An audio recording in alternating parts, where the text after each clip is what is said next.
Autism বা ASD, autism spectrum disorder, এই সংক্রান্ত আলোচনার আজকের পর্যায়ে আমি আপনাদের সঙ্গে কথা বলবো যে কখন আপনি আপনার শিশু সন্তানকে নিয়ে ডাক্তারবাবুর পরামর্শ নিতে যাবেন তার অটিজম হয়েছে কি হয়নি সেটা জানার জন্য।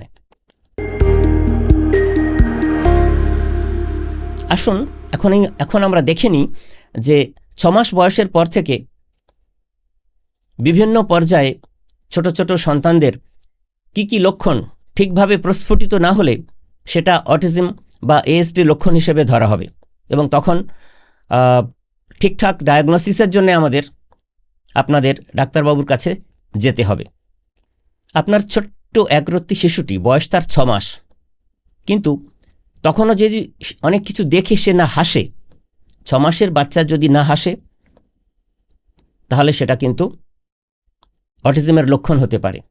ধরুন আপনার শিশুটির বয়স 9 মাস হয়েছে, সে 9 মাসের বাচ্চাটা কেমন হয় না যে কোনো আওয়াজ শুনলে সেটাকে মিমিক্রি করে, তো আপনার 9 মাসের শিশুটি যদি আওয়াজ অনুকরণ করে বলতে না পারে বা আপনারা যে এক্সপ্রেশনগুলো করছেন সেগুলোর অনুকরণ করতে না পারে বা সেগুলো বুঝতে না পারে, তাহলে কিন্তু আমাদের সতর্ক হতে হবে।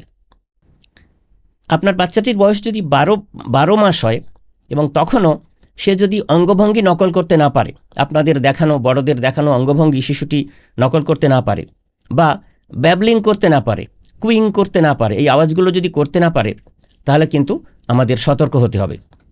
ভাবতে হবে অটিজম সংক্রান্ত কোনো সমস্যা বাচ্চাটির মধ্যে কিন্তু ভিতরে তৈরি হচ্ছে বা হতে পারে।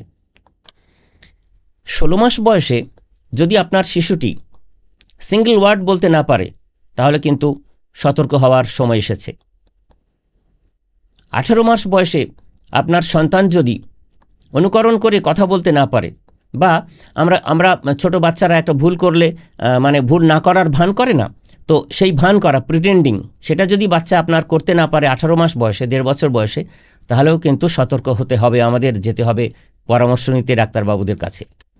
আর বাচ্চার বয়স যখন 24 মাস মানে 2 বছর, সেই শিশুটি যদি 2টি বা 3টি শব্দকে একত্রিত করে আর্টিকুলেট করে কথা বলতে না পারে, তাহলে কিন্তু অবশ্যই আপনাকে যেতে হবে পরামর্শ নিতে ডাক্তারবাবুদের কাছে।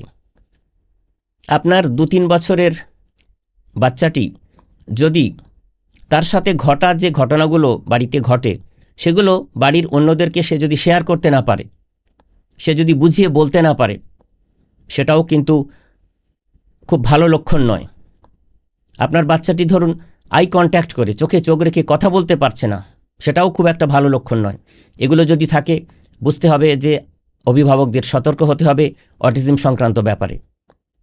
বাড়িতে অনেক বাচ্চা, ছোট বাচ্চাদের দেখবেন একই কথা তারা বারবার রিপিট করে, বা বাড়ির বড়রা কেউ এ ঘর থেকে ও ঘরে তার নাম ধরে ডাকলে সে কিন্তু সাড়া দেয় না বা তৎক্ষণাৎ তার কাছে এসে হাজির হয় না।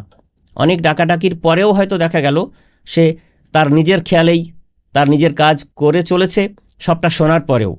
এরকম অভিজ্ঞতা অনেক বাবা মায়েদের আছে, তাদের সতর্ক হতে হবে, হয়তোবা তাদের শিশুটি অটিজমে আক্রান্ত হয়েছে বা হতে চলেছে।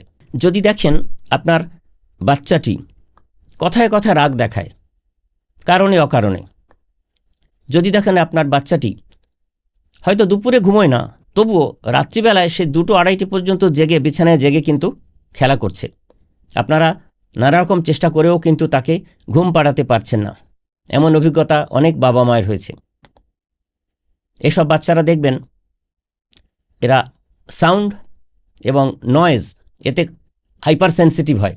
মানে ধরুন মিক্সিতে কিছু গ্রাইন্ডিং করা হচ্ছে, সেই শব্দ সে সহ্য করতে পারে না, বা প্রেসার কুকারের সিটি, এই সাউন্ড সে সহ্য করতে পারে না। তো এই যে কথাগুলো বললাম, এই ধরনের লক্ষণ বয়সভিত্তিক 6 মাস থেকে 24 মাস, এগুলো যদি আপনার সন্তানের মধ্যে থাকে, তাহলে আপনার সন্তানের অটিজম হয়েছে কি হয়নি এটা নির্ণয় করার জন্যে, ডায়াগনোজ করার জন্যে আপনাকে অবশ্যই যেতে হবে বিশেষজ্ঞ ডাক্তারবাবুর কাছে, এবং তেমনভাবে আপনাকে এগিয়ে চলতে হবে আপনার সন্তানকে বড় করার জন্যে। বয়সভিত্তিক যে লক্ষণগুলোর কথা আমি আপনাদের বললাম, অভিভাবক হিসাবে সচেতনভাবে সেই লক্ষণগুলো ফলো করে যদি দেখেন আপনার সন্তানের মধ্যে এক বা একাধিক এরকম লক্ষণগুলো আছে, তাহলে এখন শহরে সব জায়গায় অটিজম ASD সংক্রান্ত বিভিন্ন ভালো প্রতিষ্ঠান আছে, ভালো ডাক্তারবাবুরা আছেন। বিভ্রান্ত হওয়ার কোনো কারণ নেই। তাদের সঙ্গে যোগাযোগ করে সঠিক পদক্ষেপ নিন এবং আপনারা সবাই সপরিবারে খুব ভালো থাকুন। ধন্যবাদ।